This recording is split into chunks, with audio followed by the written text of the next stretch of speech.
Hello students, good morning to all of you. This is Surendra Singh Gautam and I am your chemistry lecturer. जैसा कि हम लोगों ने last lecture में कवर किया, अपने 24 चैप्टर को हमने फिनिश कर दिया था। अब हम स्टार्ट करते हैं अपना next chapter 25, that is analgesics and antipyretics, यानी कि दर्दनाशक तथा ज्वरनाशक औषधियाँ कौन सी होती हैं उनके बारे में हम आज पढ़ने वाले हैं। थोड़ा सा जान लेते हैं इसका इंट्रोडक्शन।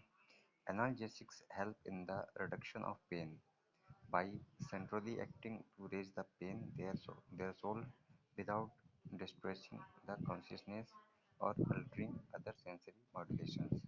ठीक है, यानी कि एनाल्जेसिक्स क्या करती है, हमारे पेन को रिड्यूस करने का काम करती हैं। ठीक है, तो ऐसी औषधियों को, ऐसी ड्रग्स को हम एनाल्जेसिक्स ड्रग बोलते हैं। ठीक है, analgesics drugs are of two major classes. इसके दो मेजर क्लास हैं। ठीक है, दो टाइप्स में ये बांटी गई है, दो पार्ट्स में ये डिवाइड की जा सकती है।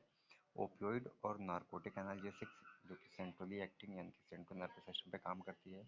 सेकंड क्या है, नॉन ओपियोइड एनाल्जेसिक्स, जो कि पेरिफेरली एक्टिंग काम करती है। ठीक है, अब ओपियोइड और नार्कोटिक एनाल्जेसिक्स क्या है। Opioid analgesics include the drugs obtained from natural sources and those produced semi synthetically और सिंथेटिकली।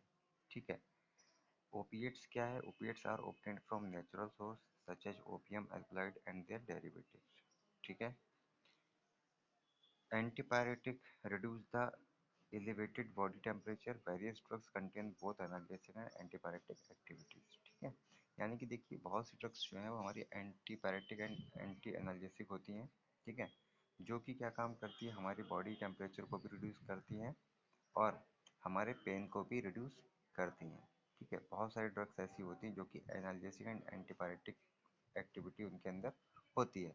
जैसे कि एक कॉमन सी ड्रग है पीसीएम, पैरासीटामोल, उसका नाम आपने सुना होगा। That is antipyretic and analgesic. वो एंटीपायरेटिक यानी कि बुखार में भी काम करती है और दर्द पे भी वो अपना असर दिखाती है। ठीक है, एंड नेक्स्ट एनाल्जेसिक एंटीपायरेटिक्स ये होती है, सॉरी, एंटीपायरेटिक मैंने आपको बता ही दिया। Analgesic antipyretic contain compounds belonging the different chemical categories which have so structural resembles. ठीक है, तो इतना ज़्यादा सब कुछ लिखने की इंट्रोडक्शन में ज़रूरत है नहीं, बस आपको इतना पता होना चाहिए एनाल्जेसिक ड्रग क्या होती है, एंटीपायरेटिक ड्रग क्या होती है। एनाल्जेसिक ड्रग्स वो होती हैं जो पेन को रिड्यूस करती हैं एंड एंटीपायरेटिक ड्रग्स वो होती हैं जो हमारे बॉडी टेम्परेचर को रिड्यूस करती हैं। ठीक है, इतना बहुत ज़्यादा काफ़ी है आप लोगों के लिए। ठीक है, चलिए अब हम बात कर लेते हैं क्लासिफिकेशन की। ठीक है, तो इसको हम किस तरीके से क्लासीफाई कर सकते हैं, as a morphine analogues and synthetic derivatives from structural unrelated to morphine. जैसे कि हमारा फेनाइलपाइपरिडीन सीरीज हो गई, मेथाडोन सीरीज हो गई, बेंजोमॉर्फन सीरीज हो गई एंड सेमी सिंथेटिक थिवेन डेरिवेटिव्स हो गए। ठीक है, तो ये भी कुछ ज़्यादा इंपॉर्टेंट नहीं है, बट इंडिविजुअल कंपाउंड्स पे हमें बेसिकली अपना पूरा फोकस रखना है। यहाँ पे total number of 9 individual compounds दे रखे हैं। First one is morphine. Morphine and pethidine है, कोडीन है, एस्पिरिन है, मेथाडोन है, एनाल्जिन है, पैरासीटामोल है। ठीक है, डेक्स्ट्रो प्रोपोक्सीफिन है एंड पेंटाजोसिन है। तो हम बात कर लेते हैं अपने फर्स्ट डेरिवेटिव की, that is morphine. Morphine is a potent opiate analgesic psychoactive drug. It is considered to be the prototypical opioid clinically. It is the gold standard of analgesics and is used to relieve severe pain and suffering. ठीक है, इसका molecular formula C17H19NO3 है। IUPAC number किससे दे रखा है। Properties की अगर हम बात करें तो morphine occurs as silky feathery white crystals. Silky इसके क्रिस्टल्स होते हैं वाइट कलर के, फैदर टाइप के, जैसे पंख टाइप के, है ना। As cubical masses of crystals और as a white crystalline powder with no odor and taste. It is soluble in methanol and pyridine, readily soluble in solutions of fixed alkali and alkaline earth hydroxides, cresols, and phenol. Fairly soluble in combination of chloroform with alcohols, faintly soluble in ethanol, ammonia and benzene and insoluble in water। ठीक है, तो इसकी सारी सॉल्युबिलिटीज यहाँ पे दे रखी हैं कि किसमें फैंटली सोल्यूबल है, किसमें फ्रीली सोल्यूबल है, किसमें फेयरली सोल्यूबल है, किसमें हाईली सोल्यूबल है। जिसमें रीडली सोल्यूबल है ना, तो इसकी सारी सॉल्युबिलिटीज यहाँ पे दे रखी हैं प्रॉपर्टीज में। यूजेस की अगर हम बात करें तो analgesia in mild somatic pain, for example joint pain में इसको यूज किया जाता है एज अ एनेस्थेटिक के रूप में, ठीक है। लाइक एस्पिरिन हो गया, आइब्रूफेन हो गया, शुड बी यूज्ड।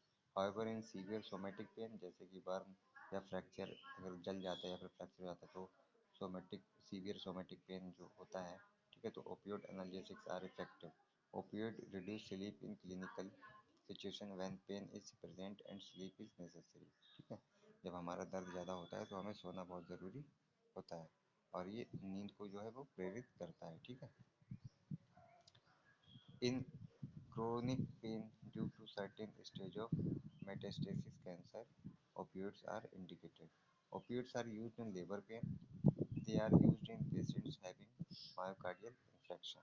ठीक है, यानी कि जो हमारे मायोकार्डियल इन्फेक्शन जिनको होता है, जिन पेशेंट्स को, तो उस कंडीशन में ओपियोड का यूज़ किया जाता है। एंड जब लेबर पेन होता है, जैसे कि जब बच्चे का जन्म होना होता है, तो उस कंडीशन में जो है लेबर पेन बहुत ज़्यादा होता है महिला को, तो उस कंडीशन में ओपियोड का यूज़ किया जाता है, ठीक है। तो यहाँ पे कई तरीके के पेन हो सकते हैं। माइल्ड सोमैटिक पेन हो सकता है, ठीक है, सीवियर सोमैटिक पेन हो सकता है, ठीक है, क्रोनिक पेन हो सकता है ना। तो सबके लिए अलग अलग काम ये करता है। ट्रीटमेंट ऑफ डायरिया, डायरिया के ट्रीटमेंट में भी इसको यूज़ किया जाता है। रिलीफ ऑफ कफ, और कफ अगर हो जाता है तो उस कंडीशन में भी इसका यूज़ किया जाता है। Cardiovascular shock and anaesthesia and peri anaesthesia के रूप में भी इसको जो है यूज़ किया जाता है, ठीक है। तो ये इसके सारे यूजेस हैं। Individual, so stability and storage condition की बात करें तो इतना लंबा लिखने की ज़रूरत नहीं है। जो आपका कॉमन सा सबका जो आपका स्टोरेज एंड स्टेबिलिटी कंडीशन है, आप उसी को यहाँ पर लिख सकते हैं। टाइप्स ऑफ फार्मास्यूटिकल फॉर्मेशंस की बात करें तो इंजेक्शन के फॉर्म में आता है, टैबलेट एंड सोल्यूशन के फॉर्म में ये आता है। किन नाम से आता है? डेपोडूर एंड ओरमार्फ, ठीक है। तो इन नाम से, ब्रांड नेम से मार्केट में अवेलेबल है। नेक्स्ट हमारा जो इंडिविजुअल कंपाउंड है that is pethidine. Pethidine is a narcotic analgesic which can be used for providing relief from various forms of moderate to severe pain, such as post-operative pain and the pain of labor, ठीक है। यानी कि जो हमारा, जैसे कि जो हमारा पीठ में जो पोस्ट ऑपरेटिव पेन होता है, जो पीठ में पेन होता है, और जब लेबर पेन होता है, जो जब बच्चे का जन्म होने को होता है, तो उस कंडीशन में जब जो दर्द होता है, तो उन कंडीशंस में जो है पेथिडीन का यूज़ बेसिकली किया जाता है। मॉलिक्यूलर फार्मूला इसका C15H21NO2 है। IUPAC नोमेनक्लेचर इसका दे रखा है। प्रॉपर्टीज़ की अगर हम बात करें तो pethidine occurs as a white coloured crystalline powder, ये एक वाइट कलर का क्रिस्टलाइन पाउडर होता है। With a bitter taste and no odour, जिसमें कड़वा टेस्ट होता है और कोई भी ऑर्डर नहीं होती है। It is almost insoluble in water, ये वाटर में ऑलमोस्ट इनसोल्युबल होता है। And soluble in alcohol and chloroform and finally soluble in ether. Uses की अगर हम बात करें तो pethidine is used for controlling moderate to severe pain. ये मॉडरेट से सीवियर पेन दोनों को ये क्या करता है, ये नियंत्रित करता है, कंट्रोल करता है। स्टेबिलिटी एंड स्टोरेज कंडीशन आप यहाँ पर कॉमन सा लिख सकते हैं। टाइप्स ऑफ फार्मास्यूटिकल फॉर्मेशंस की बात करें तो इंजेक्शन के रूप में आता है, ये टैबलेट के रूप में आता है। किन नाम से आता है? डोलेंटीन है, डोल कंट्रोल है, एंड मियाग्लिन, इन नाम से ये मियाल्गिन, इन नाम से ये मार्केट में आता है, ठीक है।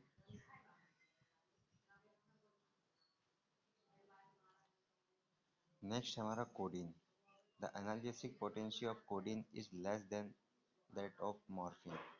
It gets partially converted into morphine within the body. यानी कि जो कोडीन की जो पेनफुलनेस होती है उसकी तुलना में कम होती है। जो कोडीन की जो पोटेंशियल होती है, एनाल्जेसिक पोटेंशियल होती है, वो मॉर्फिन से कम होती है। मॉर्फिन में ज़्यादा पोटेंशियल होती है एनाल्जेसिक पोटेंशियल, बट इसमें कोडीन में थोड़ी कम होती है मॉर्फिन से।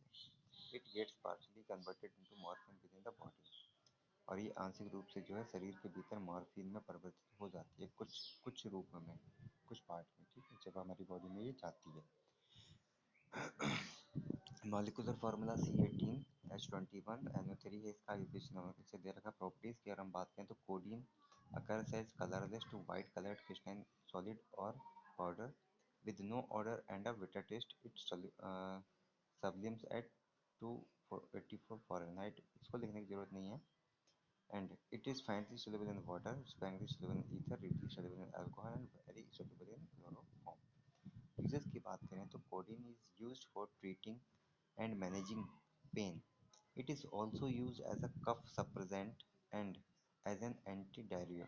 डायरिया ठीक है, यानी कि एज अ एंटी डायरिया के रूप में भी यूज़ किया जाता है, कफ सप्रेजेंट के रूप में भी इसको यूज़ किया जाता है, एंड मैनेज पेन के मैनेज पेन को भी मैनेज करने में इसका यूज़ किया जाता है. अच्छा, जब आपने देखो नाम सुना होगा कोडीन का, जैसे कि पहले एक कोरेक्स नाम का सिरप आता था, है ना. अब तो नहीं आता है वो कोरेक्स, लेकिन जो कोरेक्स आता था उसमें कुछ जो अंश होता था, कुछ पार्ट जो होता वो कोडीन का होता था उसके अंदर, ठीक है.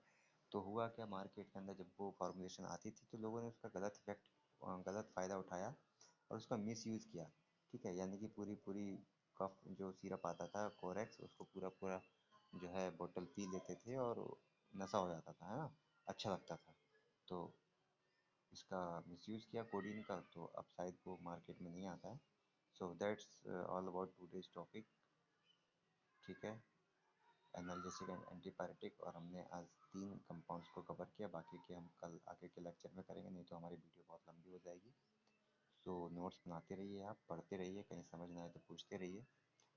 ओके, कल फिर मिलेंगे नए टॉपिक के साथ में, नए कंपाउंड्स के साथ में. तब तक के लिए take care, bye bye, thank you so much.